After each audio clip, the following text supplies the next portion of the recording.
Buonasera a tutti, benvenuti su questo canale YouTube Riassunti di Storia. Con me c'è il dottor Cavallo. Prego, Giorgio, se vuoi presentarti. Buonasera a tutti. Intanto volevo ringraziare non soltanto Gianluca, ma anche Michele Angelini che ci ha permesso di entrare in contatto, un nostro comune amico esperto di storia militare della guerra di secessione americana, e ovviamente volevo ringraziare voi tutti che seguite questa live.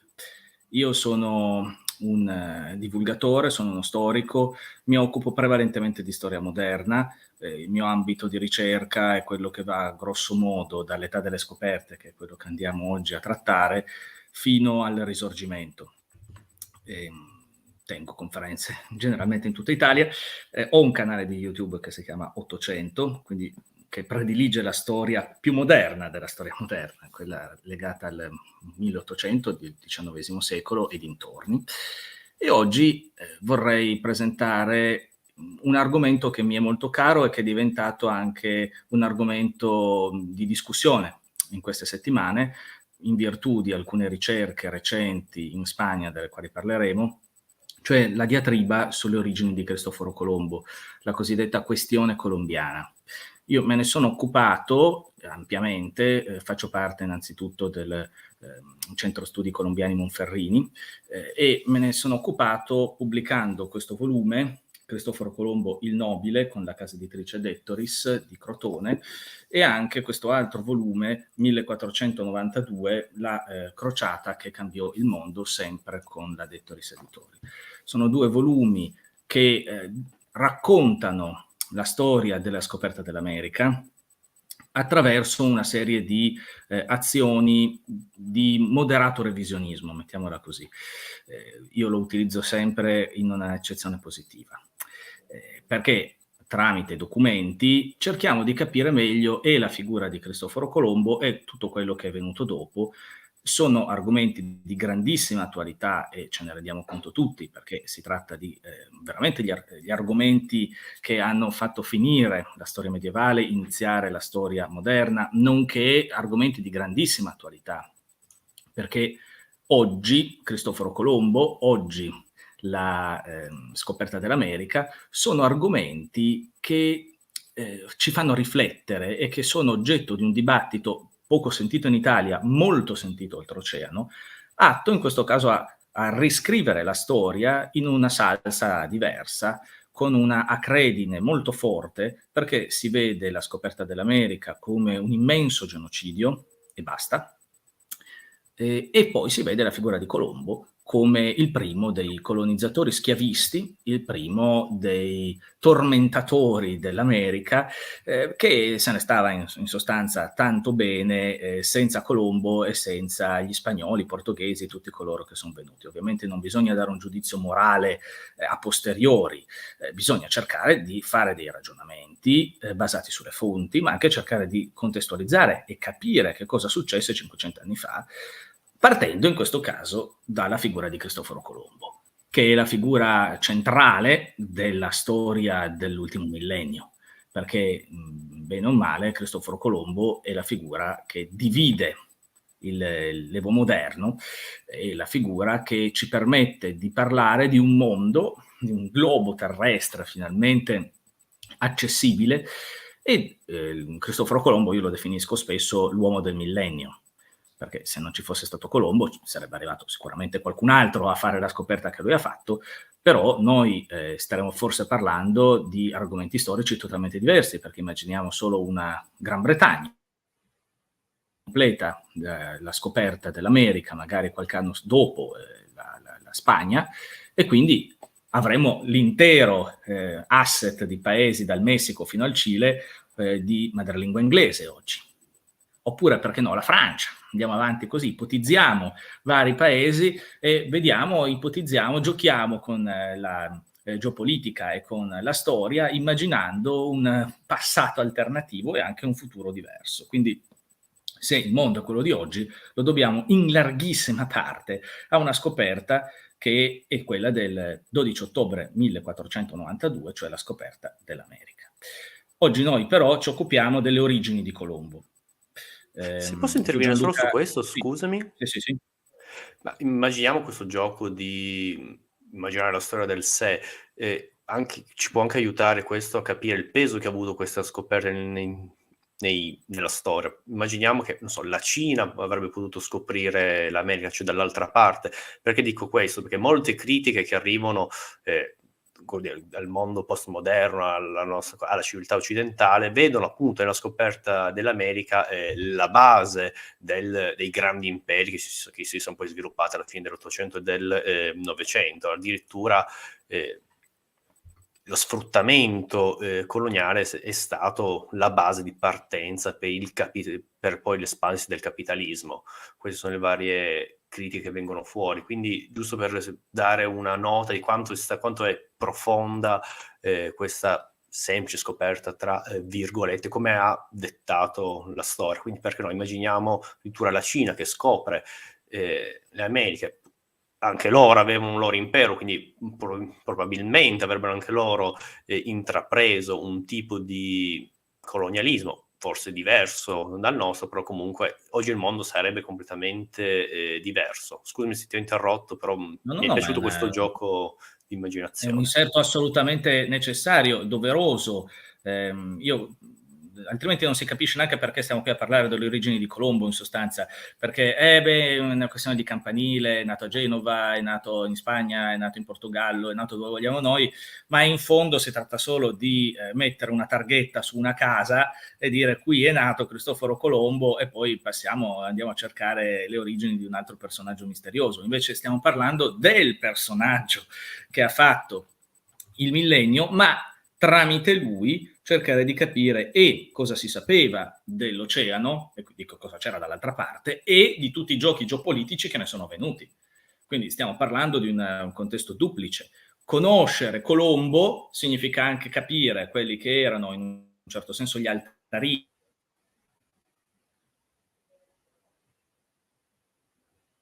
Mi sa che abbiamo perso Giorgio. Ditemi in chat se sono io che ho perso la live oppure Giorgio che si è sconnesso. Datemi un segnale in chat, gentilmente. Io provo un attimo a capire.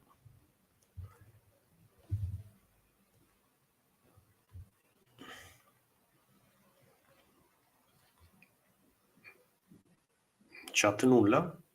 Mauri Storia? Si è frizzato. Ah, ok, quindi non sono l'unico. Scusatemi, abbiamo ovviamente problemi di maltempo, questo non aiuta. Oddio, crolla anche le luci, fantastico. Un secondo, per un attimo a contattare. Sì, è uscito. Va bene, aspettiamo un attimo che si riconnetta. E via. Comunque, già che ci siamo, pausa pubblicità. Anch'io appunto volevo ringraziare il dottor Angelini Micheli che mi ha messo in contatto con Giorgio per fare questa live. Lo ringrazio, è stato ospite in questo canale per diverse live sulla guerra civile americana. Prossimamente, mi scuso, con Michele ci stai seguendo, non siamo riusciti in questi mesi, da settembre-ottobre, non siamo riusciti a continuare la nostra carrellata di questi video per i miei impegni, ma stiamo appunto organizzando per novembre e faremo una live ancora un attimo in stand by la parte della guerra civile americana e riprenderemo con la guerra della presa del Quebec franco-indiana. E ovviamente sarà una live come facciamo noi, un inquadramento storico. Vedremo una parte anche degli eserciti per vedere chi erano questi attori, quindi gli eserciti del Settecento, metà Settecento. Ok, è tornato. Eccoci. Ci vediamo se siamo più fortunati, ma secondo me Cristoforo Colombo ha scoperto l'America con meno difficoltà che quella che ho io di connettermi con internet, perché sicuramente lui aveva mezzi migliori dei miei. Allora, entriamo nel vivo dell'argomento, cosa dici? Sì. Perfetto, anche per evitare ulteriori sospensioni. Allora, l'argomento di questa sera è l'origine di Colombo, interpretata come noi la sappiamo, perché è una questione problematica da 500 anni. Per noi italiani forse la questione ormai è abbastanza chiusa, dopo che con il centenario del 1992 è stata definita in un certo senso in maniera pacifica la nascita di Cristoforo Colombo a Genova nel 1451, figlio di Domenico di Susanna Fontanarossa. Questi sono studi che sono andati avanti durante prevalentemente il Novecento e sono stati condotti in modo specifico nell'ultima parte del secolo da Paolo Emilio Ottaviani e da una scuola, che possiamo dire scuola genovese, che vuole Colombo nato a Genova nel 1451, avvalorando questa tesi da tutta una serie di documenti di assoluto interesse. Manca il documento principale, manca la pistola fumante, se vogliamo utilizzare un termine giornalistico, cioè manca l'atto di battesimo, manca la prova provata che Cristoforo Colombo sia nato in quel di Genova nel 1451. Il fatto è che questo documento non potrà mai essere prodotto, intanto perché gli atti di battesimo sono figli del Concilio di Trento, che quindi è leggermente successivo, giusto leggermente.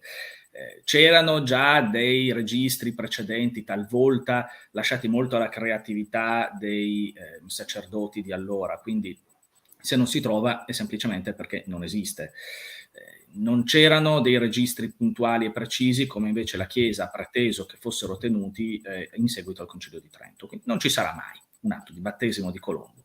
Nelle famiglie nobili era diverso, si tenevano dei registri, c'erano dei documenti, degli atti, degli alberi genealogici che permettevano di avere un controllo sulla famiglia, sulla ramificazione della famiglia, e questo perché c'erano di mezzo anche dei soldi, delle eredità, delle terre, degli allodi, tutto quello che vogliamo per avere una conseguenza logica e soprattutto di successione. Invece per gente semplice, come poteva essere il nostro Colombo, tutto questo non c'era. Però noi abbiamo una serie di documenti, di atti, di deposizioni che riconducono Colombo alla patria ligure genovese.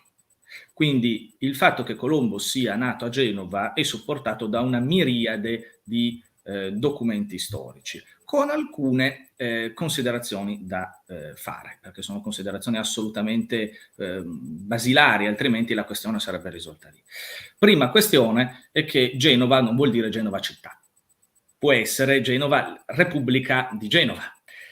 E questo perché è ampio costume, ancora oggi, se io abito vicino a una città grande, conosco una persona che sta dall'altra parte del mondo, non vado a dire che abito in un paesino sperso in mezzo alle montagne o nella campagna, dico la città più vicina, e questo serve per far immediatamente capire da dove vengo. Seconda cosa, se la città vicina è una città importante, è una città con prestigio, mi fa anche piacere dire che vengo da New York, per dire, e non che vengo da un qualunque paese sperduto nello stato di New York. E questo è anche una questione di prestigio personale. Sappiamo che Colombo faceva del prestigio personale una vera e propria marca della sua vita e della sua carriera. Quindi questa è una prima considerazione da fare. C'è un aspetto psicologico, un aspetto legato anche al modo con cui veniva interpretata la geografia di allora. Tenuto conto che la geografia di allora non era quella di oggi e che la Genova, il genovesato, non era la Liguria di oggi. C'erano una serie di signorie che addirittura si innestavano nel territorio della Liguria attuale, mentre la Liguria Repubblica di Genova si protendeva molto nell'interno, entrava nell'entroterra. Vi sono ancora una serie di paesi, specie in provincia di Alessandria, che come toponimo hanno proprio l'aggettivo ligure. Pensiamo a Novi Ligure. Ecco, sono tutti paesi che ricordano nel loro toponimo un passato legato o direttamente alla Repubblica di Genova o indirettamente perché erano praticamente il giardino fuori casa della Repubblica di Genova. Molti di questi paesi erano retti da famiglie patrizie genovesi, anche se si trovavano magari nel marchesato di Monferrato. però erano sempre retti dalle stesse famiglie. I castelli erano quelli che ancora oggi noi vediamo, in larga parte erano retti da queste dinastie. Quindi dire Liguria, dire Genova, vuol dire entrare in un mondo che non è necessariamente quello della città di Genova, anche perché non c'è nessun documento che sia considerato sicuro, attendibile al 100%, nel quale Cristoforo Colombo si dice nato nella città di Genova. Né lui né suo figlio Fernando, che completa la sua biografia. Poi ci sarebbero da dire anche molte cose sulla biografia di Fernando, su quanto sia attendibile oppure no. Però definiamola attendibile per il momento. Non c'è un documento diretto legato a Cristoforo Colombo e alla sua famiglia più ristretta che lo vuole nato nella città di Genova, il che però non vuol dire che sia un forestiero venuto da Marte, vuol dire semplicemente che può essere nato, che ne so, a Cogoleto. C'è la tesi dei Colombo di Cogoleto, che è una cosa assolutamente perseguita nella storia. Ci sono numerosi storici che hanno voluto Colombo nato a Cogoleto, o perché no a Savona in Liguria. Io sposo molto la tesi che Colombo potrebbe anche essere nato a Savona. Ci sono fortissimi indizi che mi portano a volere un Colombo savonese. Però perché questo? Sempre perché bisogna guardare non il dato anagrafico nato a Genova per risolvere la questione, quanto fare i detective, entrare nella vita di Colombo, utilizzare magari libri come questo, cioè con tutta la storia degli scritti, l'antologia degli scritti di Colombo, per andare a vedere quello che Colombo ha fatto nella vita, i suoi riferimenti ai luoghi natali, che sono pochissimi, e soprattutto come lui dissemina nel corso della sua esistenza riferimenti che invece ci possono indurre a pensare, ad avere delle fascinazioni su realtà che lui conoscesse da giovane. Tanto per dirne una delle isole da lui scoperte nei Caraibi è la Savona. E quindi, però non c'è un'isola a Genova. Adesso non voglio dire che uno deve prediligere per forza la città dove è nato, magari non gli piaceva e quindi non gli ha dato quel nome, però è singolare, senza ombra di dubbio è singolare. Quindi ci sono diverse ipotesi che possono portare a una realtà magari savonese. Ma teniamo conto di una cosa, sempre nell'alveo della Liguria storica. Allora, com'era questa Liguria storica? È una Liguria che, come ti dicevo, si protende molto nell'interno e che comprende per, direi, quasi tutto il 400-500 anche mezzo Piemonte. Che cos'è il Piemonte? Il Piemonte in questa prima parte dell'età moderna, a cavallo tra il Medioevo e l'età moderna, nell'autunno del Medioevo ancora, è sostanzialmente una nuova regione geografica. Ci sono pochi riferimenti davvero al Piemonte inteso come area geografica definita. Grosso modo si interpreta come l'attuale provincia di Torino e di Cuneo, definiamolo così, in quel periodo si intendeva quello. Il resto era Monferrato, oppure Lombardia. Sapete che il termine Lombardia nel Medioevo era onnicomprensivo, era l'asso piglia tutto, perché pressoché tutta la pianura padana era Lombardia. Pensiamo a Reggio di Lombardia, che sarebbe Reggio Emilia, però fino all'800 era Reggio di Lombardia. Quindi c'erano questi termini regionali che erano molto diversi da quelli che noi abbiamo nella mente, figli, come siamo, di un'Italia divisa in regioni che hanno dei confini precisi. Il Monferrato era in una vasta sua porzione terra di Liguria. Vediamo Novi Ligure, che direi che è abbastanza protesa ormai nell'interno, è palesemente un toponimo che richiama a fascinazioni della costa. Il Monferrato era spesso controllato da famiglie patrizie genovesi o da famiglie che erano monferrine, quindi stiamo parlando non di una realtà repubblicana quanto di una realtà marchionale, e che avevano fortissimi legami e interessi sulla costa. Questi legami e interessi sono resi manifesti dal fatto che molte di queste famiglie si imparentavano con il patriziato genovese e avevano legami diretti con alcune di queste città. Per ritornare alla nostra Savona, i Del Carretto. I Del Carretto hanno espresso dei vescovi di Savona. I I Del Carretto sono una famiglia di origine medievale aleramica, quindi della zona del Marchesato del Monferrato, che come sappiamo è fondato da Aleramo di Monferrato, e molte di queste famiglie aleramiche avevano naturalmente una seconda casa, possiamo dire, come oggi molti torinesi hanno, in Liguria.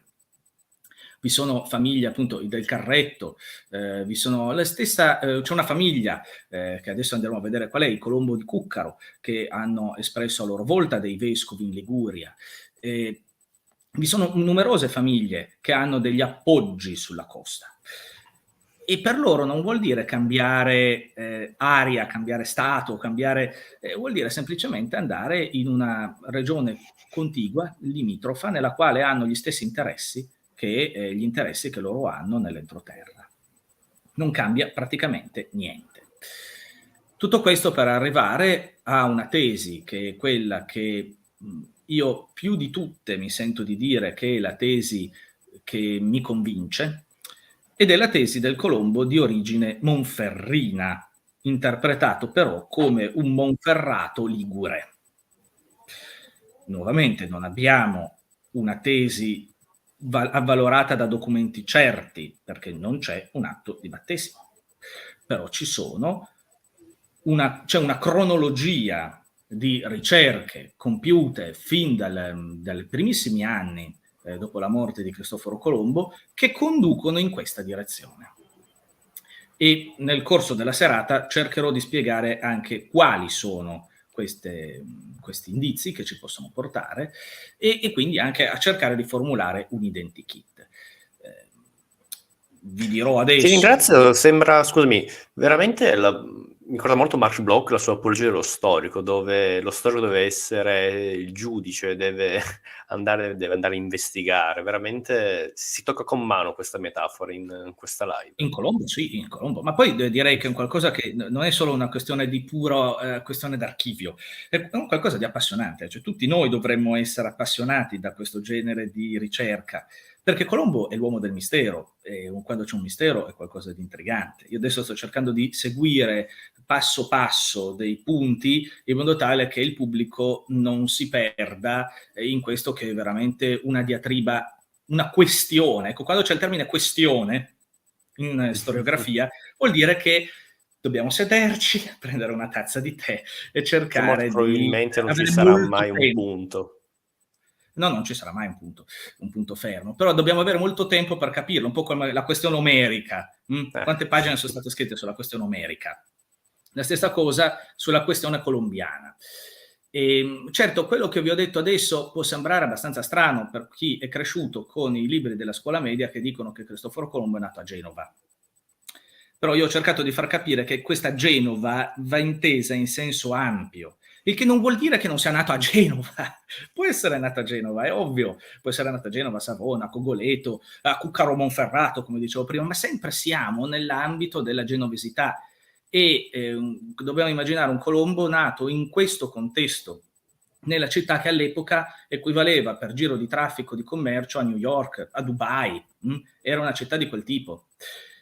Non si può comprendere Colombo se io lo tolgo da questo suo humus e lo metto altrove. Cerchiamo di capire che cosa hanno fatto ad esempio gli spagnoli nel corso della storia, perché questa cosa che l'America l'abbia scoperta un tizio proveniente dall'Italia, del quale tra l'altro si dicevano le cose più assurde, incredibili, figlio di un lanaiolo, tanto per dirne una, che per loro che hanno questo culto della limpidezza del sangue nobiliare era un affronto incredibile. Quindi non poteva esistere una roba del genere. E allora hanno nel corso del tempo formulato teorie alternative. E queste teorie sono state formulate tanto più negli ultimi 100-150 anni.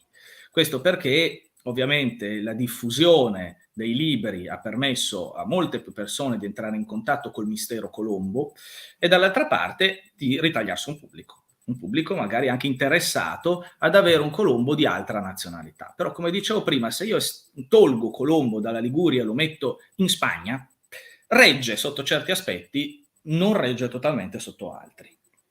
Vediamo l'aspetto di Colombo spagnolo, catalano oppure castigliano. Ci sono le due diverse tesi, ovviamente, immaginiamo da che parte ognuno lo tira dalla giacchetta, oppure anche lusitano. Sono due ipotesi, quella dell'area attualmente considerata Spagna e poi il Portogallo, che sono avvalorate da alcuni punti prevalentemente di matrice linguistica.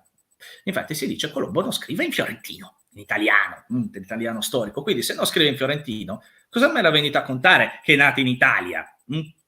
E ovviamente lui scriveva in che lingua? Beh, scriveva prevalentemente in castigliano, e quindi era castigliano.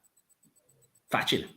Ci sono molti lusitanismi, e allora c'era uno storico, il Menéndez Pidal, nel 1944, se non ricordo male, quindi in piena guerra, che scrive un saggio sulla lingua di Cristoforo Colombo, che è rimasto ancora un saggio fondamentale nella storia delle origini di Colombo, in cui dice, ci sono talmente tante parole lusitane che lui deve avere per forza avuto una fortissima influenza del Portogallo, non arriva a dire che è nato in Portogallo, ma che ci sono individua tantissime parole di origine portoghese, e quindi questo avvalora la tesi magari portoghese che dice vedete, parla portoghese, ci sono talmente tanti influssi del portoghese che vuol dire che è uno dei nostri. Ora, si tratta di analisi linguistiche, di analisi meramente linguistiche. Io posso legittimamente pensare che una persona, se parla una lingua, appartenga a quella nazione la cui cultura è veicolata da quella lingua. Mi sembra ovvio. Ma dobbiamo anche metterci nei panni di un uomo del Medioevo, il quale, fine Medioevo, inizio età moderna, il quale parlava una moltitudine di lingue, perché noi oggi abbiamo un monolinguismo prevalente, specialmente noi in Italia poi, perché conosciamo una seconda lingua, l'inglese di solito, o il francese se siamo in Piemonte, o il tedesco magari se siamo nelle parti più orientali d'Italia, però queste sono le nostre lingue conosciute, 1/2, poi ci sono le lingue regionali, i dialetti, però questo è il nostro modo di rapportarci col fenomeno linguistico. Nel Medioevo non era così. Nel Medioevo le lingue parlate erano molte di più, e questo per due ordini di fattori, secondo me. Il primo perché mancavano le grammatiche. Quindi se mancava una grammatica diventava difficile padroneggiare molto bene una lingua. Teniamo conto di una cosa, ad esempio, la prima grammatica della lingua castigliana è del 1492, per dirne una. Quindi l'anno miracoloso della Spagna, inventa anche la sua lingua in quell'anno lì. La lingua attualmente fiorentina, italiana, è una lingua che noi abbiamo cristallizzato con l'opera di Pietro Bembo, ma nel Medioevo queste lingue si evolvevano. La stessa lingua fiorentina, da Dante all'età di Colombo, attraversa delle profonde trasformazioni. Si passa dal fiorentino aureo al fiorentino cosiddetto argenteo del 400, che ha delle notevoli modificazioni, tra l'altro influssi che arrivano anche dall'area iberica, perché alcune delle innovazioni linguistiche qualcuno ha suggerito possano essere apportate anche dalla presenza, ad esempio, della corona di Aragona. Quindi c'è una modifica della lingua italiana, definiamola italiana.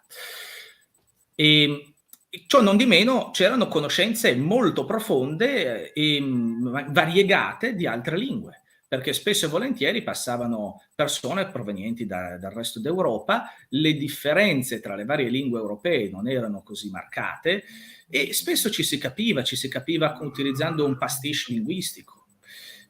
C'era forse un cervello che era anche più allenato a assimilare parole diverse, e quindi c'erano conoscenze linguistiche differenti anche a seconda del lavoro che io andavo a svolgere. Perché se io facevo il contadino, ovviamente di tutto questo non mi cambiava niente, ma se facevo il mercante dovevo per forza conoscere le lingue d'Europa e conoscere le parole chiave. Si venivano a creare dei pastiche, come dicevo prima, cioè dei mix di lingue che erano le parole che servivano se io andavo a commerciare con Anversa, con Bristol, con Barcellona o con i paesi che possiamo immaginare. Quindi queste erano le parole che doveva avere un mercante. Colombo aveva queste parole. Se noi andiamo a vedere il suo bagaglio, qualcuno ha anche tirato fuori che ci sono parole che non si capisce da dove vengano fuori, se le considero unicamente nell'area castigliana o lusitana, ma se invece le parametro con il genovese vengono fuori. Allora si dice, allora questo è evidente che questa parola in castigliano non ha un granché senso, ma se io la collego con il genovese, sì, sono poche queste parole. E poi è una teoria, quella linguistica, fallace anche dal momento in cui è assoluta.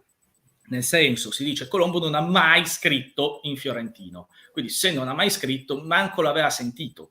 No, non è vero, ci sono anche dei testi scritti in una specie di fiorentino pasticciato che risente proprio di questo tipo di utilizzo linguistico che ho detto prima.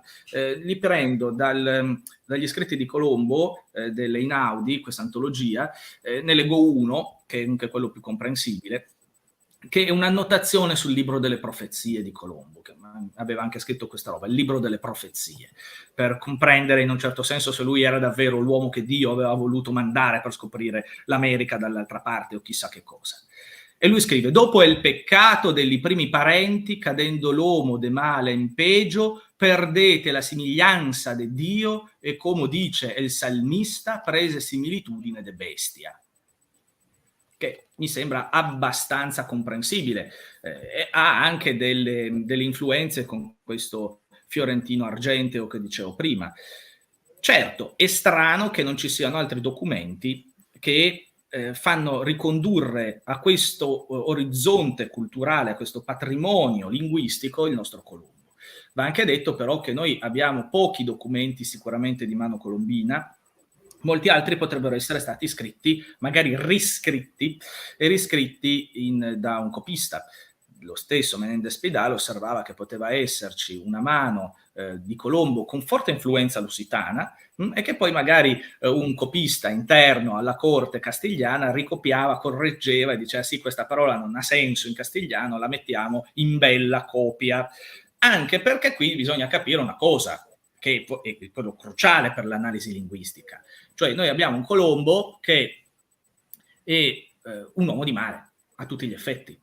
Lui dice che è stato nel 1501, lui dice che a quella data sono 40 anni che lui è sul mare. Se facciamo 1501 meno 40 otteniamo 1461. Il che è molto significativo se teniamo anche conto che secondo la cronologia del Colombo genovese, Colombo sarebbe nato nel 1451, quindi vuol dire che era in mare a 10 anni. Teniamolo per buono. Ora, lui dice, io sono stato in mare 40 anni. Ora, quest'uomo quando ha studiato? Quando ha potuto imparare una lingua scritta e scriverla bene? Torniamo anche su questo punto nel corso della nostra discussione, ma mettiamoci nei suoi panni, non ha mai potuto apprenderla nella maniera perfetta, come da umanista. Infatti la sua non è una bella grafia da umanista, da persona che ha studiato in università, come dice il figlio Fernando, che dice mio padre ha studiato a Pavia, all'Università di Pavia, infatti oggi ancora a Pavia c'è un osso di Colombo piccolino conservato all'università ed è l'unica porzione del corpo di Colombo sepolta in Italia proprio per questo collegamento che ci sarebbe con l'Università di Pavia. Però lui dice mio padre ha studiato qui, io non metto in dubbio la testimonianza di Fernando, quindi è assolutamente verosimile che abbia potuto farlo, vi dirò anche dopo perché, però non ha studiato tanto, anche perché lui, si sarebbe firmato dottore, avrebbe espresso prima o poi che si era laureato a Pavia. Questo cosa vuol dire? Che deve aver compiuto degli studi paralleli legati in qualche modo a Pavia, che non è lontana dall'area genovese allargata, come l'abbiamo interpretata prima, ma non avendo completato gli studi, avendoli compiuti in maniera magari imperfetta, non continua, non avendo ottenuto un titolo, magari ha anche successivamente perso qualcosa che aveva appreso. Di sicuro la sua non è una grafia da umanista, è una grafia da uomo abituato all'ambito mercantile o di cancelleria. Infatti è quella che viene detta la grafia cancelleresca. Una grafia cancelleresca di forte influenza castigliana. perché se voi andate a vedere, basta digitare su Google, quelle che è la grafia di Colombo, un documento qualunque scritto da Colombo, bisogna capirlo, perché sono tutti questi accorgimenti, queste abbreviazioni che sono incomprensibili se non si hanno un manuale di abbreviature latine, ma oltretutto lui aggiunge, abbellisce questa grafia con queste forme brachigrafiche che sono tipiche della corte castigliana. Quindi questo può essere un altro punto a favore del fatto che sia di origine castigliana, ma come vediamo è sempre dall'ambito linguistico. È sempre dall'ambito linguistico. Il che è se posso, stimolante. scusami, una domanda da ignorante. Sì. Bisogna vedere anche per chi scriveva, suppongo, perché se scriveva a un pubblico, a un qualcuno castigliano, è logico che tu scrivi nella sua lingua. Infatti infatti i testi che noi abbiamo sono testi semi-ufficiali, sono lettere e comunque rivolte a figure importanti, oppure documenti nei quali lui riporta annotazioni riguardo a quelle che sono le sue scoperte e cerca di scriverli nella migliore maniera possibile. Anche l'utilizzo di una, giustamente come osservi tu, un utilizzo di una cancelleresca con queste forme tipicamente castigliane può essere dovuto al destinatario, quindi gente abituata a leggere con quel tipo di grafia che non si inventava, questa è un'altra cosa utile da dire e da ricordare al nostro pubblico. Noi oggi abbiamo ognuno una grafia diversa, è vero, anche all'epoca ognuno aveva una mano diversa, però le lettere venivano sempre realizzate nella stessa maniera, veniva proprio insegnato a fare la bella grafia, si faceva così. E questo si è andati avanti per tantissimo tempo, fino ancora a inizio Novecento c'era lo studio di come venivano realizzate le... Oggi invece noi possiamo partire dal basso, dall'alto, destra, sinistra, non scriviamo neanche più a mano, questo infatti consegnerà ai nostri posteri dei grandi problemi anche a capire la nostra personalità, perché come sappiamo dalla grafia TikTok per quello. La grafologia di una persona, quindi la sua psicologia in un certo senso. Ora, la teoria del Colombo castigliano si appoggia su questi punti, così come quella del Colombo portoghese. Cioè una figura che chiaramente storicamente si è legata alla Spagna e prima al Portogallo, parla con una lingua che ha forti influenze portoghesi, scrive in una maniera prossima al castigliano, parla spesso in castigliano, lo si vede dalla sua grafia, ma lo parla male perché ci infila parole di una lingua che può essere il portoghese o, come dicevo prima, magari qualche genovesismo. E in più gli stessi spagnoli dicono ma lo parla così male che io non lo capisco. C'è Las Casas, che è il suo biografo, che dice, lui l'ha conosciuto quando era andato in America, e dice io sì, mi ricordo di come parlava lui, ma parlava in una maniera terribile, non si capiva niente. Io penso che la larga parte delle persone di allora parlassero in una maniera terribile se facevano il lavoro che faceva Colombo.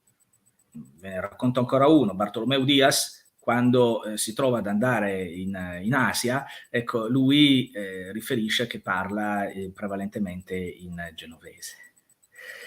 Se riesce a parlare, e non è un genovese ovviamente, ma perché? Perché è la lingua del commercio. E presume che sia la lingua del commercio anche altrove, e probabilmente lo era, perché come dicevo Genova era la città del commercio per eccellenza. Quindi ci troviamo di fronte a un problema più vasto di Colombo stesso. Pretendere di assegnargli una patria per la sua sola componente linguistica vuol dire farsi del male, essere masochisti, perché chiunque può venire a dire sì, però ci sono delle componenti lusitane, ma ci sono delle parole che vengono dal genovese, e non esci più, non esci vivo. Infatti tutti gli studiosi che, come Maradiaga, che hanno cercato nella storia di dare un'attribuzione sicura basata sulla sua componente linguistica, sono stati poi screditati, perché hanno detto non è uno studio scientifico serio. È vero, il Maradiaga, così come altri studiosi a cavallo tra, in modo particolare, l'8 e il 900, hanno aggiunto ancora una componente, un tassello, che è il Colombo di origine ebraica. E qui entriamo nel cuore della nostra narrazione, perché lo studio spagnolo, che ha avuto ampissima eco, cosa rarissima per uno studio storico. Normalmente gli studi storici hanno eco di questo tipo se c'è qualcuno dietro che paga, diciamola tutta. Quindi curiosa questa cosa qua. Ampissima eco in tutto il mondo, Colombo di origine ebraica, un ebreo sefardita, nato o comunque cresciuto nell'area spagnola, che per noi è incomprensibile. Però si innesta proprio in questo tipo di ricerche che, partendo dalla componente linguistica, portano nell'Ottocento a dire che Colombo può avere avuto un'origine ebraica. Perché? Perché qualcuno va a vedere il criptogramma, cioè la firma di Colombo, che è una firma molto complicata. Se qualcuno è online adesso la va a cercare, il criptogramma colombino o di Colombo, insomma, è una sorta di geroglifico con una serie di lettere incomprensibili. Io ci ho provato più volte, ogni tanto di notte se non dormo, ma che cosa avrà voluto dire? E mi faccio venire in mente qualcosa, vado a sfogliare dei manuali magari la mattina per vedere se avevo ragione. Ovviamente non ho mai ragione, perché nessuno l'ha risolto, mica lo posso risolvere io. Però dall'altra parte è un enigma, è veramente un rompicapo. Nessuno l'ha mai risolto e nessuno lo risolverà mai. Siamo abbastanza sicuri di questo, e Colombo dissemina misteri, figuriamoci se riusciamo a risolvere questo piccolo enigma. Però dicono, abbiamo risolto il criptogramma colombino, e dentro ci sono dei significati legati al mondo ebraico, magari alla Cabala. Era sicuramente un ebreo. Direi che partire da queste conclusioni è un tantino assurdo. Poi si va oltre, perché si dice ma perché Colombo era molto religioso, tipico dei conversi. Perché? Perché se sono un converso sono uno che deve dimostrare che è religioso, no? Quindi deve dimostrare che si è convertito bene, ha imparato la lezione, e quindi quando vado in giro pianto croci come se dovessi piantare seminare per terra, perché così faccio vedere a tutti che sono un bravo cristiano, che sono un bravo converso, che ho imparato la lezione. E dunque la sua religiosità è la prova lampante che era un ebreo. Io vedo la tua faccia perplessa, però queste sono le tesi che sono state proposte, ovviamente cadendo nel ridicolo, perché voglio dire, chiunque adesso sia in ascolto difficilmente può credere a una soluzione di questo tipo, ma per gli spagnoli questo è un fattore molto importante, perché loro hanno avuto questo problema dei conversi che non si erano convertiti molto bene e che quindi dimostravano pubblicamente una fede e ne praticavano nel privato un'altra. E allora che cosa si viene a dire? Si viene a dire, c'è qualcuno che l'ha sostenuto in passato, ad esempio Simon Wiesenthal nel Novecento, che Colombo abbia cercato addirittura di andare in America per trovare la terra promessa per il popolo ebraico, perché erano stati cacciati dai re cattolici proprio perché si erano convertiti male, perché li consideravano in combutta con i musulmani di Granada, e dunque a questo punto dobbiamo trovare una patria nuova, con una piccolissima annotazione che faccio io, che i provvedimenti dei re cattolici sono del 1492, proprio quando si unifica la Spagna moderna. Colombo nel 1492 deve aver inventato tutto, creato un progettone dal nulla, perché ovviamente altrimenti non si comprende questa sua decisione di andare in America così all'avventura, per dare un futuro a un popolo che altrimenti era errabondo. Direi che non c'è un'uscita da questa tesi di origine ebraica, però l'esame del DNA, così come preteso dalla TV spagnola, gli assegna proprio questa origine, cioè un'origine ebraica, un sefardita, e quindi avvalora questa tesi. Scusami, questo non abbiamo detto, questo è uscito proprio ultimamente, è la novità. Ultimamente, cos'è, 2 settimane. Infatti siamo tutti in fibrillazione, siamo contentissimi.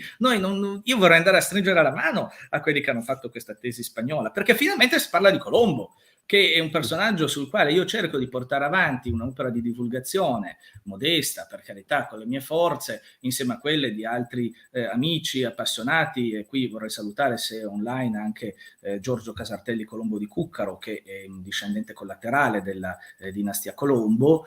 E bene, siamo tutti contenti perché siamo finalmente al centro di un dibattito, mentre prima si diceva, beh, tanto è genovese, oppure gli spagnoli dicevano, beh, è genericamente spagnolo, e la cosa finiva lì. Adesso invece, poiché qualcuno ci ha pompato dentro un po' di soldi per fare un'opera di questo genere, se ne parla e finalmente si può tornare a discuterne. E, come vi dicevo, è qualcosa di legato all'analisi linguistica, è qualcosa di legato all'analisi delle origini di Colombo, e secondo me molto di questa tesi spagnola è dovuta anche al fatto che bisogna demolire Colombo. Bisogna demolire Colombo, il Colombo spagnolo e il Colombo, anche quello italiano, perché sono personaggi scomodi. Allora, dall'età della Rivoluzione francese in avanti, noi abbiamo assistito a una creazione di un Colombo nuovo, un Colombo prima illuminista, e quindi che piace molto anche in area americana. Sappiamo bene come la rivoluzione americana, definiamola così, la guerra d'indipendenza, abbia avuto una forte matrice negli ideali illuministi, per cui abbiamo il distretto di Columbia, ad esempio, che viene fuori proprio da questa riscoperta di Colombo, ma in salsa illuminista, come colui che lotta strenuamente contro i re cattolici, che invece si ostinavano a dire che la terra era piatta e la terra invece era tonda, e io, che sono uno che ha studiato, ti dimostro che la terra è tonda, e ci vado e vinco l'oscurantismo. Questo è il modo con cui lo vedevano a cavallo tra il 7 e l'800. Poi il Colombo è cambiato di nuovo, è diventato nel corso dell'Ottocento sempre più un modello spagnolo, quindi da dire me lo prendo perché adesso che la Spagna è meno potente, però lo voglio ricordare al mondo che abbiamo scoperto noi l'America. Finalmente, in epoca più recente, si inizia a dire, beh, però smarchiamo cattolico, non ci piace perché era troppo cattolico. Sicuramente era uno che millantava la fede, cercava di nascondersi, di celarsi sotto le vesti del cattolico, e oggi alla fine gli tirano giù le statue.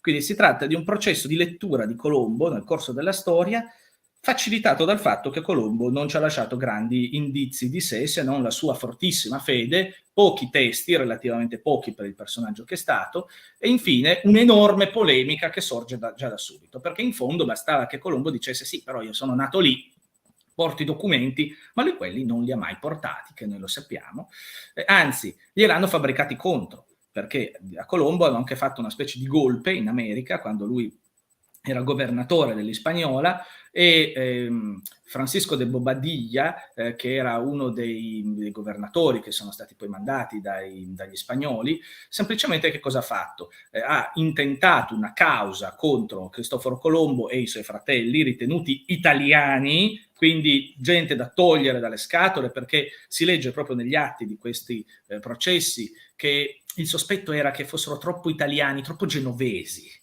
e che erano circondati da figure genovesi, e quindi era facile pensare che magari tramassero per regalare l'Hispaniola a Genova. Caspita, lo dicevano loro, quindi pensare a un Colombo spagnolo, se già loro erano lì a interpretare questa cosa in senso complottista, no? Ma chi sono questi qua? Sono dei parvenus, e poiché parvenus ci si inventa anche la storia, poiché nessuno capisce bene da dove sia venuto fuori la nobiltà di Colombo, il problema è quello, adesso vi dirò perché, si viene a dire, bene, è figlio di un lanaiolo, e lo inventano proprio durante questo processo. L'idea piace, circola e diventa di dominio pubblico. Perché si crea il motivo per Colombo dinamica come governatore, dice re. Perché lì? Perché lo ha nominato il re, ma il re come ha fatto a nominarlo? Perché è nobile. Ricordiamo il discorso di prima, la limpidezza di sangue, la nobiltà. In Spagna questo era fondamentale, e ancora per certi versi oggi ha molta importanza. Quindi era fondamentale. Potevo essere viceré se non ero nobile e di una nobiltà sicura? Nada, no, niente, non esiste questo, non può esistere. E il problema grosso della tesi genovese, quella di Taviani, quella di Gio Pistarino, quella di tanti storici che noi stessi abbiamo in un certo senso assimilato, perché tutti siamo cresciuti con l'idea del Colombo nato a Genova, figlio di Domenico Lanaiolo, è che ci troviamo di fronte a un Colombo palesemente un popolano. Può un popolano diventare viceré? No, risolto. Può un popolano sposare Filippa Mognis Perestrello, cioè una delle esponenti della più ricca nobiltà lusitana, tra parentesi, di famiglia di origine piacentina, chiusa la parentesi? No, non può farlo. Può Colombo entrare a corte del Portogallo e parlare con Re Giovanni? No. Può parlare con il re Ferdinando? No, non può parlare con i re della Castiglia e dell'Aragona. Perché? Perché non è nobile, non entra a corte se non sei nobile. Se voi andate a vedere, come mi sono divertito a fare in una mia pubblicazione, le nominativi degli esploratori di quegli anni sono tutti nobili. No, se ne salva uno che non sia nobile, e di altissima nobiltà, spesso parenti dei sovrani. Se andate a vedere i corsari, il corsaro chi è? Il corsaro è il corsaro nero. Noi abbiamo Salgari che ci ricorda che il corsaro, caspita, anche il corsaro nero di Salgari è un nobile, già, perché è di una nobiltà nizzarda, secondo Salgari, che essendo vissuto molto a Torino ricorda così il collegamento che c'era tra Torino e Nizza, di una nobiltà di quell'area. E perché Salgari lo sa perfettamente, il corsaro è un nobile, non è venuto fuori dal nulla. Come fai ad avere la lettera di corsa? Quindi avere un'autorizzazione da parte di uno Stato di fare la guerra a nome di quello Stato via mare, utilizzando tutti i mezzi che vuoi, per carità, ma devi essere un nobile, devi essere uno di cui mi fido, altrimenti mi fai il doppio gioco. L'ammiraglio chi è? È uno che porta avanti la mia bandiera. Ma caspita, la mia bandiera, la bandiera dello Stato, in quell'epoca, se c'è il re vuole che la bandiera sia portata da qualcuno di sua fiducia, non dal primo che passa, per quanto bravo, Quindi è matematicamente impossibile per la storia di Colombo che lui abbia potuto viaggiare in qualità di ammiraglio del mare oceano, diventare viceré, sposare una ricchissima aristocratica portoghese, entrare a corte e suo fratello parallelamente entrare anche alle corti di Francia e Inghilterra, sempre per portare avanti la stessa tesi e vedere qual era la porta che si apriva prima. E se questo, se posso, spiega anche come sì, abbia potuto accedere a un'istruzione, poi non l'abbia completato, però comunque un'istruzione non l'ha completata perché mi dicono, non sono andato in prima persona, mi dicono chi ha fatto questa ricerca che non ci sono prove nell'Università di Pavia, a meno che appunto qualcuno in diretta non me ne sollevi una, e sarei ben felice di poterlo constatare, però questo dimostra come lui abbia potuto studiare. Allora, il Taviani cosa dice? Scuola genovese, dice, Fernando dice che ha studiato, ma per me è incomprensibile. Allora si arrampicano sugli specchi, senti proprio come Gatto Silvestro sui vetri. Si inventano che in vicolo di Pavia a Genova c'era una scuolina artigiana e allora ha studiato lì. Perché ovviamente Fernando, che non sa dove è nato suo padre, però sa che ha studiato in un vicolo alla scuolina artigiana, mentre, se permettete, l'Università di Pavia forse è un po' più rilevante. Non ha potuto completare gli studi, forse, magari li ha anche completati, anche se la sua magari sonnecchiava un po' sui banchi, mettiamola così. Però sicuramente questo ci porta ancora di fronte a un cortocircuito della tesi genovese, perché se Colombo nel 1501, e io non vedo perché non dargli credito, mi dice che lui è 40 anni che sta per mare, vuol dire che il suo viaggio è iniziato nel 1461, il Colombo genovese è nato nel 1451, 10 anni, non può essere andato all'Università di Pavia. Chiusa la questione. Vuol dire che devo retrodatare la data di Colombo di nascita, e d'altronde quando lui muore gli danno 70 anni. Se noi andiamo indietro, dobbiamo grosso modo dargli almeno 10 anni in più di età. Allora, se gli diamo 10 anni in più, scopriamo che magicamente non può essere il Colombo figlio di Domenico e Susanna Fontanarossa, ma che esiste, ed è per motivo per cui io sostengo questa tesi, perché è l'unica credibile dal punto di vista documentale, esiste un altro Colombo, Cristoforo Colombo, ma di Cuccaro Monferrato, il che non vuol dire sia nato a Cuccaro Monferrato, per i discorsi di prima, per i discorsi di parentele e di dinastie, ma vuol dire che ha quell'origine ancestrale, che è nato verosimilmente in quegli anni che a noi interessano, e i cui parenti sono tutti collegati con le famiglie patrizie del Piemonte e della Liguria, ha collegamenti non così lontani con la nobiltà castigliana, e questo per un motivo anche molto semplice: la nobiltà castigliana e lusitana in larga parte è di origine italiana nord-occidentale, deriva dagli Anscarici di Ivrea. La famiglia di Trastamara che governava all'epoca era degli Anscarici di Ivrea, quindi viene fuori da quel ceppo lì. Semplicemente cambiano cognome, come all'epoca si poteva fare, e quindi hanno collegamenti molto si è supposto che abbiano anche con Monferrato, cosa non impossibile. Ma chi erano i marchesi di Monferrato all'epoca? Erano i paleologi. Caspita, i paleologi non sono gli imperatori bizantini? Già, sono imperatori bizantini.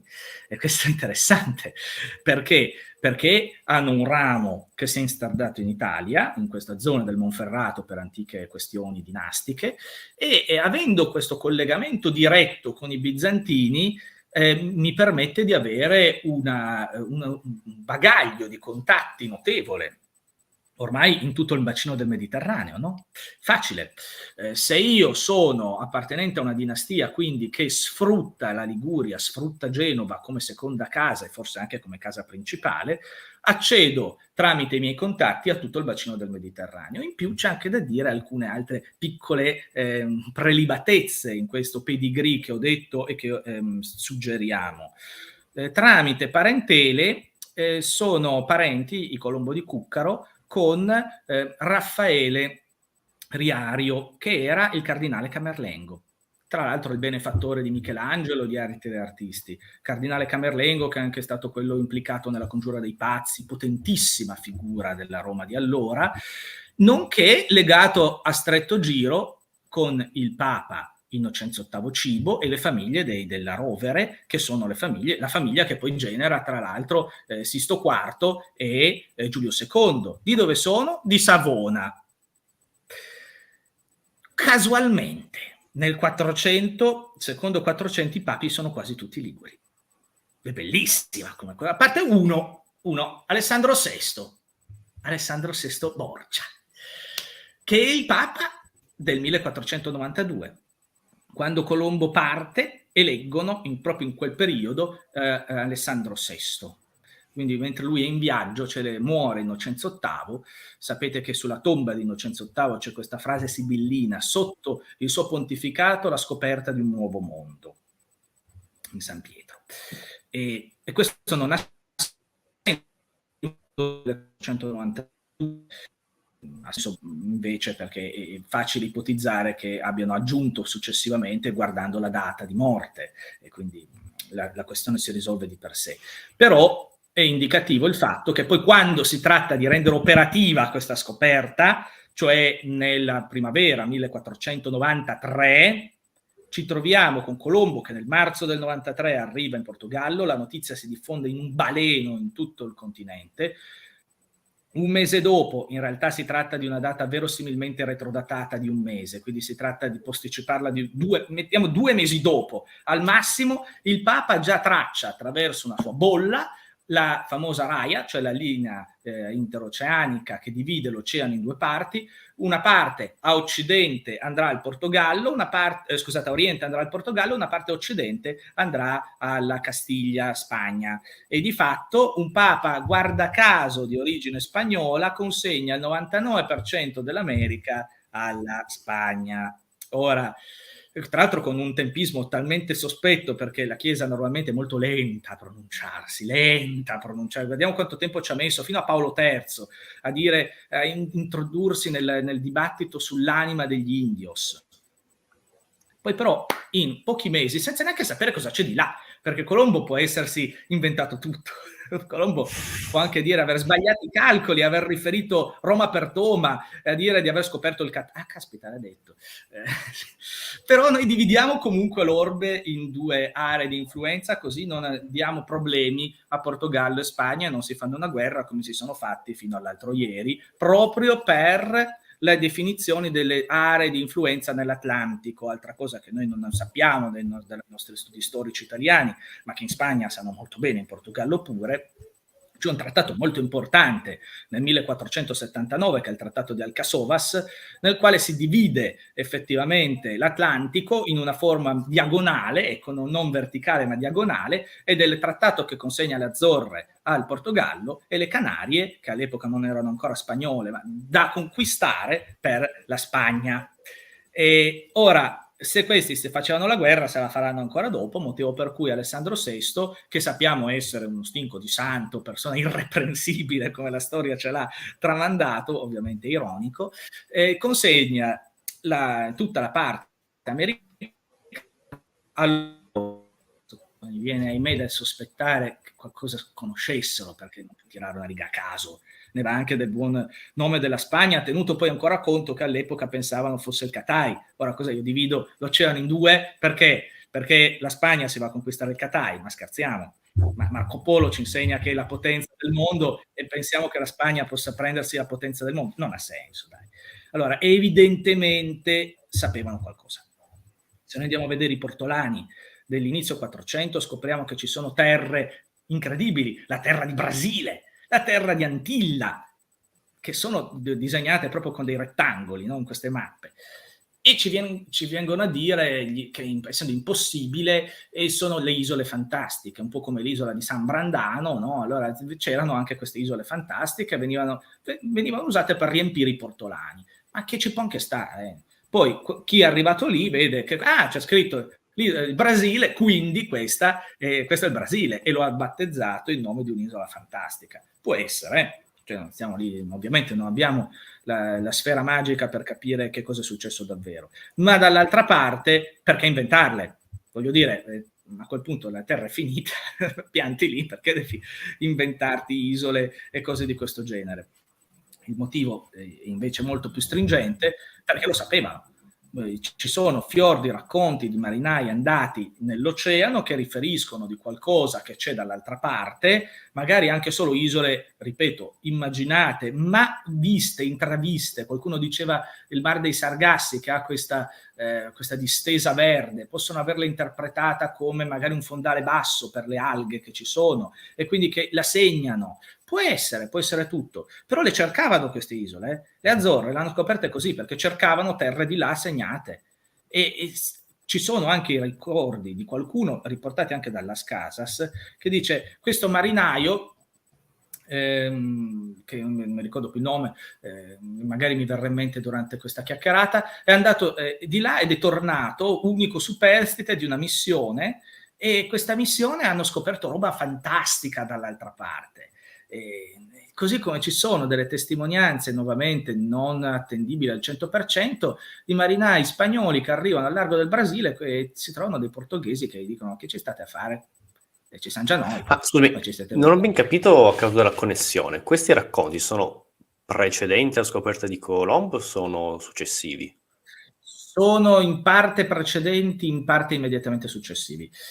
Il problema è che sono racconti che ovviamente non c'è che io sappia, non c'è una testimonianza documentale precisa sull'autografo.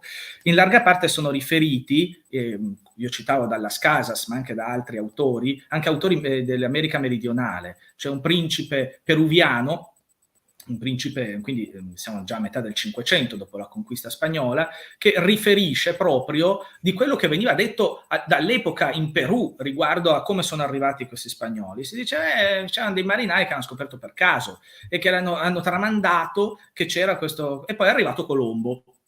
Ora, è chiaro che non puoi prestare fede davvero a questi racconti, però perché circolavano? Perché già all'epoca non capivano come era possibile che questo tizio dal nulla fosse riuscito a fare questa operazione. Per quanto Colombo fosse un lupo di mare pazzesco, avesse viaggiato in lungo e in largo e verosimilmente avesse documenti come noi, come tutti i marinai di allora, documenti che erano segreti. E questo non perché ci fosse chissà quale mistero dietro, semplicemente perché gli ammiragli, coloro che guidavano le spedizioni navali, erano in possesso di conoscenze riservatissime, perché battevano la bandiera di quello Stato. Erano dei veri e propri agenti di quello Stato e non potevano assolutamente trasmettere di queste conoscenze. Le rotte erano segrete. Genova e Venezia si facevano la guerra per il possesso delle rotte nel Mediterraneo, figuriamoci nell'oceano, dove tutto era nuovo. Portogallo e Spagna avevano il controspionaggio che lavorava per ottenere le rotte e spesso e volentieri questi documenti venivano poi distrutti immediatamente dopo la spedizione, perché non si voleva che l'avversario conoscesse quelle rotte. Ora, io qui voglio malignare all'assoluto. Colombo dice lui stesso di aver lavorato per la marina del re Renato d'Anjou attorno al 1461 ed essere stato praticamente un corsaro. Di nuovo, il Colombo genovese è un po' strana come cosa, a 10 anni già corsaro, magari da bambini ci si veste da pirati, però non credo che facessero proprio affidamento a un bambino per guidare una spedizione di quel tipo. E allora lui, avendo di queste sicure, perché ce lo dice lui, poche cose sicure, lui dice: ho servito il buon re Reynel, come lo chiama, quindi il re Renato, e avendo servito queste marine militari in operazioni pericolose nell'oceano, anche come pirateria, e c'erano all'epoca dei Colombo corsari, lui dice: ho anche un parente che molti anni per mare, come si chiamava questo famoso corsaro? Guillaume de Cazenove, detto Colombo. Potrebbe essere un parente, chi lo sa. Poi c'è la questione Colombo il vecchio, il giovane, altra questione lunghissima legata alle discussioni tra chi e chi. Non entriamo in questa diatriba. Però uno che ha comunque sicuramente avuto a che fare con i corsari, o perché lo è stato, o perché era materiale di gente di mare che doveva arrangiarsi in qualche maniera, ebbene, uno così sicuramente ha avuto accesso a dei documenti riservati, o perché li aveva, perché glieli avevano dati per la sua missione, o perché li aveva rubati. Vogliamo sempre dire e non dubitare della sua onestà, li aveva perché era un ottimo marinaio, perché era stato mandato dai re cattolici o dal Portogallo, perché lui ha militato anche per il Portogallo per molto tempo, è andato in Islanda e in Ghana per il conto dei portoghesi. Fino in Islanda, lui dice fino all'ultima Thule, il che qualcuno ha anche ipotizzato fino in Groenlandia. Quindi sapeva delle cose. Vuoi non parlare con i discendenti dei vichinghi che fino all'altro ieri ci andavano di là? Ovviamente sappiamo che parlavano un pastiche linguistico, si capivano, e uno come Colombo non pone domande. È un po' incredibile come cosa. Quindi uno così i documenti li aveva e magari ne aveva anche allora, dei se riservati. posso, scusami se chiedo, che sì. Mi viene il dubbio. In mia ignoranza so che, come dire, sbaglia i calcoli, le provviste scarseggiano. Se non avesse trovato l'America sarebbe stato... Questa infatti è la tesi di chi dice Colombo l'ha scoperta per caso, no? Gli è andata bene, ma poiché nulla succede per caso, e per me il caso non esiste in storia, il caso magari succede che per caso scivolo dal gradino, mi faccio male a un piede e quel giorno perdo il tram. Difficilmente succede che per caso scopro un continente con le ripercussioni che poi ha avuto. Fosse successo per caso, Papa Alessandro VI avrebbe telefonato un attimo al re di Spagna, cioè, scusa, ma mi giunge voce che uno dei vostri ha scoperto qualcosa di strano dall'altra parte, mi confermi? Magari ci metto un attimo per dare la risposta, ecco, interpello i miei tecnici, faccio una riunione di gabinetto e poi ne parliamo, ecco, molto poi. Invece, guarda caso, è tutto subito. Quindi il caso per me non esiste. Anzi, proprio la questione del Colombo che scopre l'America nel tempo esatto che lui aveva stimato per il viaggio vuol dire una cosa, che verosimilmente aveva delle informazioni che noi non abbiamo. Lui dice addirittura che tarocca i calcoli, il calcolo della distanza, per non spaventare la sua ciurma. Lui dice che tarocca, mette delle distanze diverse da quelle percorse, in realtà ne percorrono di più, così non si spaventano. Usanza che non ha usato solo lui, era tipica, proprio perché così i marinai non sapevano neanche dove erano. Se c'erano delle spie o qualcuno che poi veniva comprato dopo, non poteva riferire niente, non sapevano calcolare. Il marinaio sapeva tenere la nave, non sapeva calcolare longitudine e latitudine, cosa comunque già difficile all'epoca. Quindi fuori discussione questo. Dall'altra parte la storia dell'ammutinamento, poi lui dice dopo 3 giorni poi sbarchiamo, ecco, questa è una semi-leggenda, in realtà circola molto, adesso non ricordo se addirittura Fernando ne fa cenno, non vorrei sbagliarmi su questo, circola molto, diventa quasi immediatamente di dominio pubblico, però non c'è nel diario di bordo, e questo cosa vuol dire? Che Colombo, se gli hanno fatto un ammutinamento, non l'ha scritto, perché a me non piacerebbe renderlo noto, oppure perché non è successo. O ancora, chi ha riscritto e pesantemente trasformato il diario di bordo, tradotto il solito Las Casas, che ci ha messo lo zampino ovunque e ci ha reso un testo ibrido, un testo molto corrotto, pochissime sono le parti davvero di Colombo, in genere dove parla in prima persona, e talvolta ha tagliato, ha fatto dei tagli.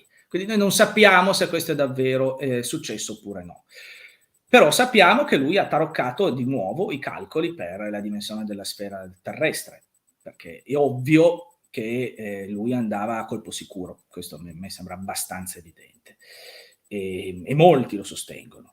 Anche semplicemente ricordando che qualcuno di là aveva visto un profilo costiero e vuole andare a vedere che cos'è, non necessariamente deve avere chissà quale idea.